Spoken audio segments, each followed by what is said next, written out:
We talked about a book that I discussed with him the other night that made him cry, and so I think I'll try to bring him to tears again. Oh, you are a This low has down brought dog. this has brought me to tears because it's a book that sprung out of a great tragedy, the biggest tragedy of my life. A few years back, my wife Jane and I were in a very strange, freakish canoeing accident in northern Ontario, and she drowned. And she's my best friend and wilderness companion across 25 years. And so I'm going to read just a couple very short sections from the introduction, or at least what's the draft of the introduction.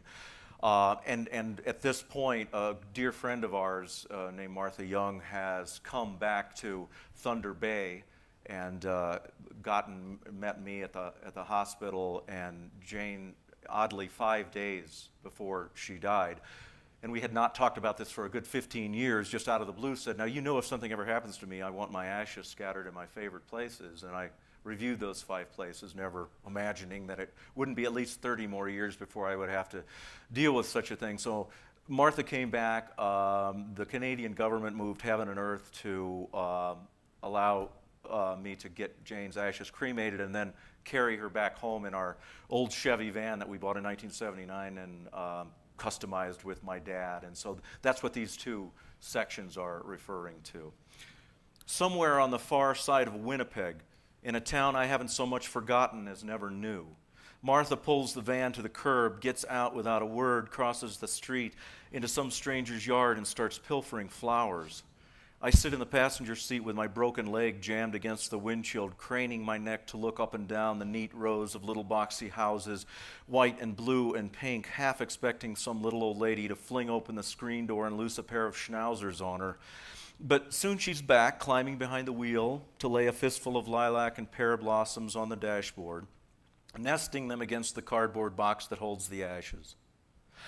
100 or so miles down the road, as the flowers begin to pale, we slow down, lower the windows, and with no small feeling of ceremony, cast them to the prairie. Then another stop in some other little farm town. So it goes, 2,000 miles across the North Country, a sluggish one-car memorial procession and petty crime spree, from Mr. Blake's funeral home on 4th Street in Thunder Bay, home again to the faraway uplands of Montana. It's taken the better part of a day to get to the Canadian prairie, that hazy line of longitude where 700 miles of balsam and birch finally begin to yield, replaced by roadsides of blue stem and wild rye.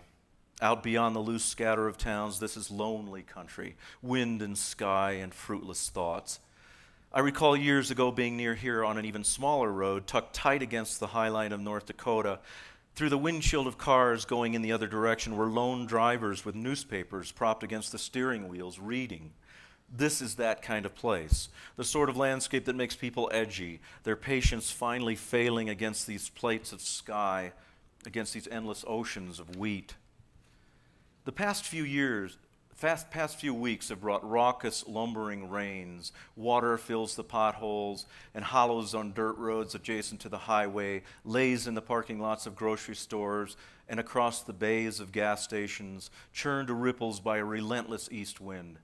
In the ditches along the roads, the grass and sunflowers have come on so fast that mowing crews can't keep up with them, leaving the 2-lane we're traveling, already a miracle of understatement, looking tenuous like something from 40 years ago in the 60s, when a long drive on an open highway seemed like some kind of escapade.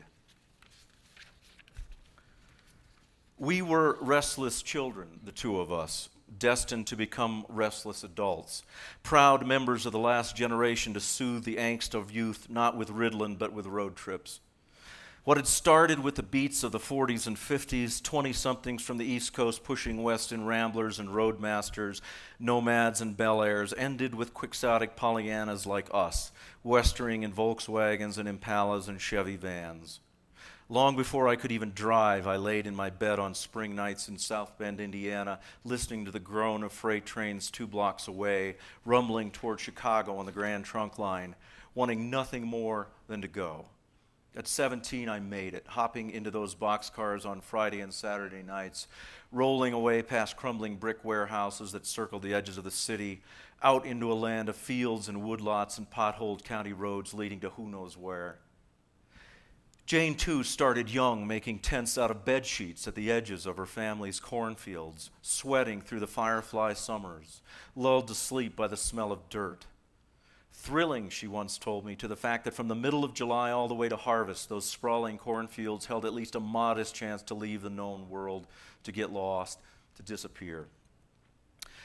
10 days ago, she looked at me and asked if I remembered how, if something ever happened to her, she wanted her ashes scattered in her favorite places, 5 of them in all, from the red rock of southern Utah to the high valleys of northeast Yellowstone, from the granite domes of central Idaho to the foothills of Wyoming's Absaroka Range. Of course I remember, I told her.